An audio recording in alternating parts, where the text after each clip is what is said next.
maybe. So- You have to program replacing the roof. roof. Now, if you look at the roads, you've got old Pelican, and those roads are significantly older. Then you've got the Matarita, you know, Yeah. Yeah. Tract L stuff, which is like now. Then you got Prado and Pistoia, which is 2 to 3 years from now. So each one has a different life. So if you look at Pelican Boulevard and the associated communities around that, they've already been in existence to some degree for, depending on where you want to start counting. Okay, so those roads have a 20-year life. Okay, but Cypress Grove and its associated communities, well, that's got a 40-year life. And that's just starting. So what you need for them is a lot less than what you need for Old Pelican. Getting back to your point, you're not gonna replace the roads in Old Pelican all at once. You're gonna spread that over umpteen years, 5, 6, 7 years, depending. You might do one community a year, you might, whatever. Okay. No, you're just gonna resurface it. Yeah, whatever's needed 20 years from now, 25 years from now. If you need $500,000 a year, for sake of argument, to take care of Old Pelican, just for sake of argument, I'm just throwing numbers out. Okay, where do you get that money from? Okay, and where do you put it? If you put that $500,000 into a maintenance budget for future use, okay, who cares? Or you put it into a capital reserve fund, and you go take it out of capital reserve 15 or 20 years from now, okay, but you still need the money. You know, that's the whole idea. You don't want to have to take $10 million out of some future budget all at once. You budget $200,000 A year. Yeah. You budget, it's in the budget, it's not in reserve. It's in the budget. Well, the way we do our budget, we budget an amount to go to the reserve. And then we make the transfer to the reserve. That's the way we've always done it. Right. So it is, it's a budgeted number, and it is then transferred to the reserve. Now, Okay. whether it's in a capital improvement budget or in a maintenance budget, whatever. Can I interject here and just say that, we expect that Jack will come when this report is done and make a report to us, and we can let him Oh, yeah, come at well, us with this stuff, and we can ask him questions. I think the point, and Ron, correct me if I'm wrong, but Ron's point was, if there's a pot of money here, can Jack use that to show us what would happen? If. Rather than we just did the 300,000, if we were able to seed it with something. Yeah, in other words, instead of starting at 1.6, you start at 2 million. Okay, what does that mean?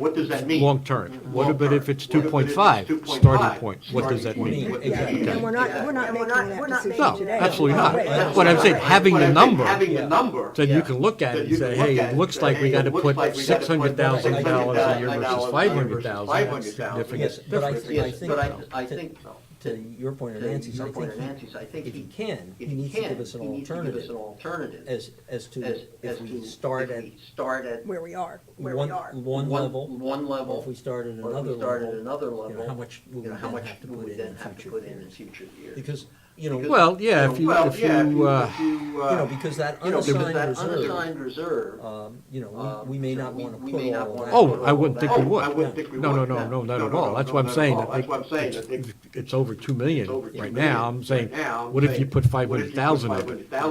Or what about 1 million? Then you would stop at that point and still end up having $1 million. I think we're on the same page. Yeah, I think so. And just so you know, Chris, myself, and Philip Rovner are going to meet with Jack Richards next Thursday to go over his results. Okay, so that we can have a legal discussion, not with you guys, but amongst us, with him, to talk about all these things we just talked about. So that we want him to go back and make additional runs with other kinds of assumptions, he can go off and do that. And then we can come to you guys and say, here's those numbers, what do you want to do with those numbers? And this plays, by the way, into the budget. Exactly, that's why by next meeting in April, hopefully, a week or two before that, I can give you quote final numbers on quote. We can start discussing that between April and May.